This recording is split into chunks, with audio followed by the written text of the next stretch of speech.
नमस्कार दोस्तों, target with PS Parihar channel में आपका स्वागत है। सुबह की इस वीडियो में ऐसी सूचनाएं होती हैं जो विभिन्न समाचार पत्रों पर छपी होती हैं और विद्यार्थियों के लिए आवश्यक होती हैं। तो आइए शुरू करते हैं और देख लेते हैं कि आज के समाचार पत्रों में ऐसी कौन-कौन सी सूचनाएं हैं। तो वीडियो को जल्दी से लाइक कर दें, शेयर कर दें। जिन्होंने चैनल को सब्सक्राइब न किया हो तो सब्सक्राइब भी कर लें, ताकि आप लोगों को भी इसी तरीके की अपडेट्स मिलती रहें। सबसे पहली सूचना है उत्तर प्रदेश लोक सेवा आयोग की। लिखा है सीबीआई जाँच को 3 साल पूरे, सिर्फ एक मुकदमा। 5 वर्षों में आयोजित की गई 598 परीक्षाओं की हो रही है जांच। परीक्षाओं में गड़बड़ी की अब तक 11,000 से अधिक शिकायतें। अनिल यादव के कार्यकाल में बहुत सारे आरोप लगे थे भ्रष्टाचार के। प्रधानमंत्री तक ने इसका जिक्र किया था। उसके बाद में विद्यार्थियों ने सीबीआई जांच की मांग की। सीबीआई जांच शुरू भी करवा दी गई, लेकिन नतीजा कुछ भी नहीं निकला। इससे अभ्यर्थी काफ़ी आक्रोशित हैं और काफ़ी मायूस हैं। लिखा है जनवरी 2018 के पहले दिन सीबीआई की टीम ने जांच शुरू करने के लिए उत्तर प्रदेश लोक सेवा आयोग परिषद में दाखिल हुई तो प्रतियोगी छात्रों को लगा कि परीक्षाओं में हुई गड़बड़ियों के खुलासे का वक्त आ गया है। भर्ती में भ्रष्टाचार के खिलाफ आंदोलन करने और जेल जाने वाले छात्रों को सीबीआई से ढेरों उम्मीद थी, लेकिन जांच को 3 साल पूरे हो चुके हैं। अब जांच एजेंसी ने केवल एक ही मुकदमा दर्ज किया है। बहुत सारी ऐसी परीक्षाएं थी जिन पर आरोप लगा था, खासतौर से पीसीएस 2015, आरओ एआरओ की परीक्षा, लोअर 2013 की परीक्षा, आरआई कानूनगो की परीक्षा। बहुत सारी ऐसी परीक्षाएं थीं जिसमें गड़बड़ियों की जो शिकायत है वो अभ्यर्थियों ने की थी, लेकिन अब तक कहीं कुछ भी नहीं हुआ है। पहले कुछ तेजी आई थी, उसके बाद में जो अधिकारी थे राजीव रंजन, उनका तबादला करवा दिया गया। आरोप ऐसे विद्यार्थी लगा रहे हैं कि जो सपा सरकार है और भाजपा सरकार दोनों मिली जुली हुई हैं और इसी की वजह से सीबीआई जांच कुछ भी नहीं कार्य कर रही है। लिखा है सूत्रों के मुताबिक सीबीआई के गोविंदपुर स्थित कैंप कार्यालय में अब तक 1000 संदिग्ध चयनित अभ्यर्थियों और आयोग के पूर्व और वर्तमान अफसरों कर्मचारियों से पूछताछ की जा चुकी है, लेकिन इसके बाद में भी कोई भी कार्रवाई न होने से छात्र हताश हैं। जब सीबीआई जांच शुरू हुई थी तब उत्तर प्रदेश लोक सेवा आयोग ने पीसीएस 2015 प्रारंभिक परीक्षा की जो ओएमआर कापियां थीं वो भी नष्ट करवा दी थी, और जो सीबीआई ने जो कापियां मांगी थी उसमें जो पेपर रद्द हुआ था, पेपर आउट हुआ था, वो कापियां मुहैया करवा दी गई थी। तो इस तरीके की बहुत सारी गड़बड़ी हुई थी, जिसमें से एक पूर्व सचिव थे, उनसे काफ़ी दिनों तक पूछताछ भी हुई और उसके बाद भी सब कुछ मैनेज हो गया।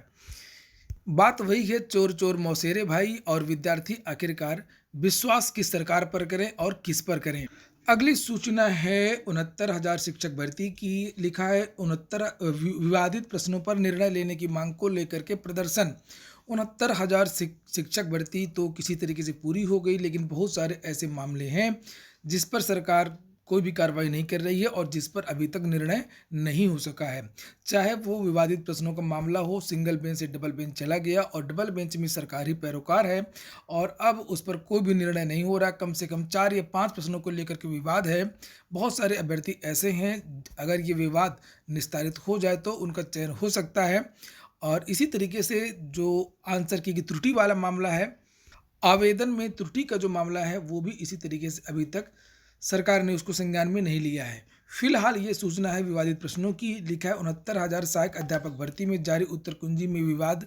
3 से 4 प्रश्नों पर निर्णय नहीं होने से परेशान शिक्षक भर्ती के अभ्यर्थी शनिवार को सचिव परीक्षा नियामक कार्यालय पर प्रदर्शन किया। प्रदर्शन के दौरान शिक्षक भर्ती के अभ्यर्थियों का आरोप था कि हजारों की संख्या में अभ्यर्थी परीक्षा नियामक प्राधिकारी की गलती की सजा भुगत रहे हैं। अभ्यर्थियों का कहना है कि उत्तर कुंजी में विवाद प्रश्नों पर निर्णय नहीं होने से वह लगातार कोर्ट, बेसिक शिक्षा परिषद एवं सरकार का चक्कर लगा रहे हैं। प्रदर्शन के दौरान अभ्यर्थियों का कहना था कि बेसिक शिक्षा परिषद की ओर से 2 बार भर्ती प्रक्रिया पूरी किए जाने के बाद भी 8 से 10,000 सीटें खाली हैं।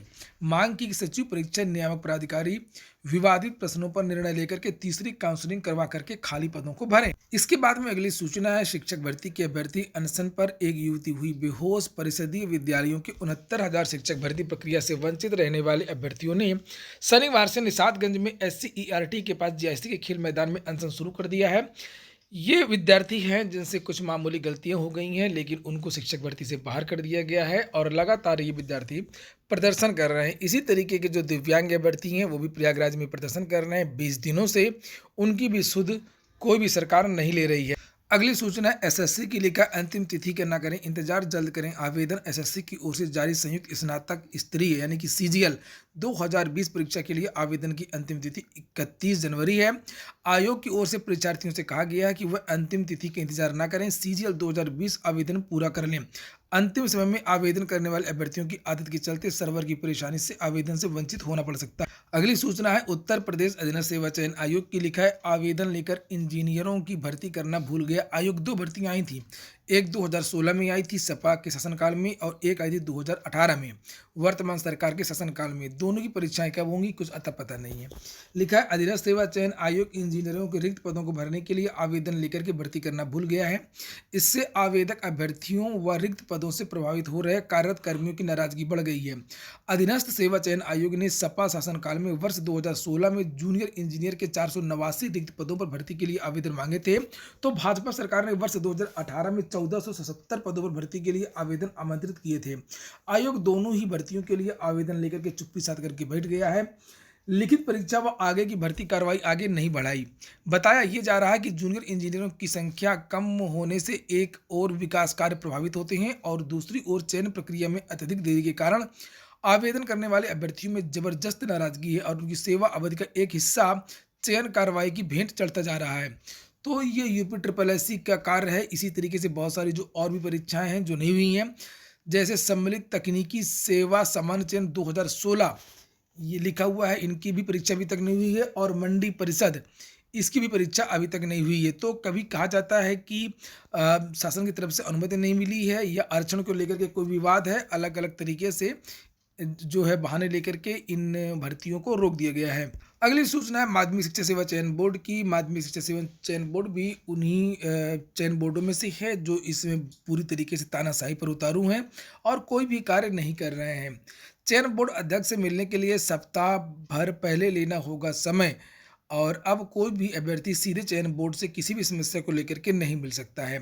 लिखा कि उत्तर प्रदेश माध्यमिक शिक्षा सेवा चयन बोर्ड पर धरना प्रदर्शन करने वालों पर अंकुश लगाने की तैयारी शुरू हो गई है। अब टीजीटी प्रवक्ता के लिए अभ्यर्थियों एवं नेताओं को अध्यक्ष से मिलने के लिए एक सप्ताह पर पहले सचिव को सूचना देकर के समय लेना होगा। चयन बोर्ड की सचिव कीर्ति गौतम की ओर से जारी आदेश में कहा गया है कि आए दिन कार्यालय पर आने वाले अभ्यर्थी अध्यक्ष से मिलकर के ज्ञापन देने की मांग करते हैं, जो कार्यालय की प्रक्रिया की दृष्टि से उचित नहीं है।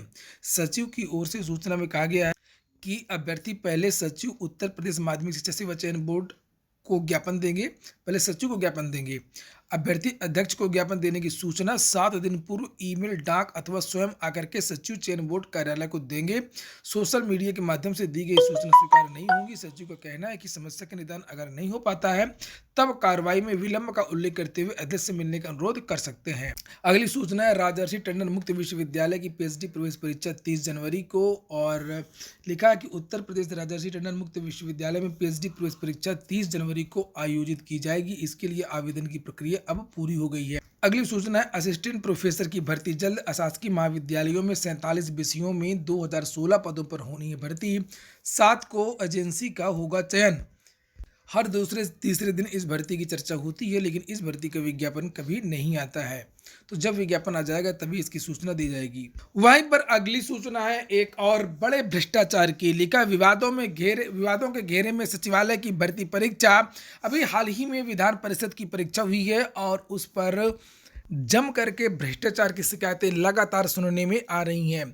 जब इसकी प्रारंभिक परीक्षा हुई थी तब भी ऐसे आरोप लगे थे कि पेपर आउट हुआ है, कुछ विद्यार्थियों को अलग से बैठा करके नकल करवाई गई है। बहुत सारे विद्यार्थी मोबाइल लेकर के भी परीक्षा देने गए थे। किसी तरीके से प्रारंभिक परीक्षा हो गई। हालांकि विद्यार्थियों ने विरोध किया था कि परीक्षा दोबारा करवाई जाए, लेकिन मनमानी हुई, परीक्षा दोबारा नहीं करवाई गई। उसके बाद में विद्यार्थियों के ये आरोप हैं कि अभी जो परीक्षा हुई थी मुख्य परीक्षा, उसमें बहुत सारे अभ्यर्थी ऐसे थे जिन्होंने खाली उत्तर पुस्तिका छोड़ दी है। आखिरकार जो अभ्यर्थी प्रारंभिक परीक्षा को निकाल चुके हैं, पास हो चुके हैं, वो खाली मेंस की जो किताबें हैं, कापियां हैं, उनको खाली क्यों छोड़ेंगे। लिखा है प्रदेश विधान परिषद सचिवालय की परीक्षा लगातार वाद विवाद के घेरे में आती दिख रही है। पहले गोरखपुर सेंटर पर आयोजित हुई परीक्षा के दौरान कई सवाल खड़े हुए और अब राजधानी में कालीचरण पीजी कॉलेज में बने मुख्य परीक्षा केंद्र पर हुए बवाल की सूचनाएं आ रही हैं। इस बाबत आरटीआई एक्टिविस्ट और अधिवक्ता डॉक्टर नूतन ठाकुर ने सूचना के अधिकार के तहत सचिवालय में रिक्त पदों पर भर्ती कराने वाली संस्था का पूरा ब्यौरा मांग लिया है। साथ ही उन्होंने कई पदों पर हुई नियुक्ति से जुड़े प्रपत्र व अभिलेख भी उपलब्ध कराने की मांग की है। और यही नहीं, उक्त परीक्षा में शामिल हुए कई छात्रों ने भी परीक्षा के अनियमिततापूर्ण पैटर्न पर व कई सवाल खड़े किए हैं। ऐसे छात्रों की माने तो उनके अनुसार जो छात्र प्री परीक्षा पास कर चुके हैं और मुख्य परीक्षा में शामिल हो रहे हैं, उनको ओएमआर सीट खाली छोड़ने को क्यों कहा जा रहा है। मेरे व्हाट्सएप पर मुझे बहुत सारे विद्यार्थियों ने ऐसी जानकारी दी है, ऐसे रोल नंबर मुहैया करवाए हैं जिन्होंने खाली उत्तर पुस्तिकाएं छोड़ी हैं और कहा कि सर इसको देखिएगा, ये सब विद्यार्थी पास हो जाएंगे। तो ये जो सचिवालयों की भर्ती होती है, विधान परिषदों की जो भर्ती होती है अलग से, जो किसी भर्ती बोर्ड से नहीं होती हैं, उसमें और अधिक भ्रष्टाचार होता है। और शायद इसी वजह से ये जो संस्थान है अलग से भर्तियां करवाते हैं ताकि अपने चहेतों को, अपने गुर्गों को इस भर्ती में शामिल कर सकें, उनको नौकरी दे सकें। नहीं तो ये सभी परीक्षाएं चयन बोर्डों के माध्यम से ही होना चाहिए। भ्रष्टाचार तो होता है चयन बोर्डों में भी, मगर इतना नहीं होता है जिस तरीके से ये सीधी भर्तियां होती हैं। तो ये हो गया आज का वीडियो। अगर आपको अच्छा लगा हो तो लाइक अवश्य कर दिया करें। जिन मित्रों ने चैनल को सब्सक्राइब ना किया हो, सब्सक्राइब कर लें। पूरा वीडियो सुनने के लिए बहुत बहुत धन्यवाद।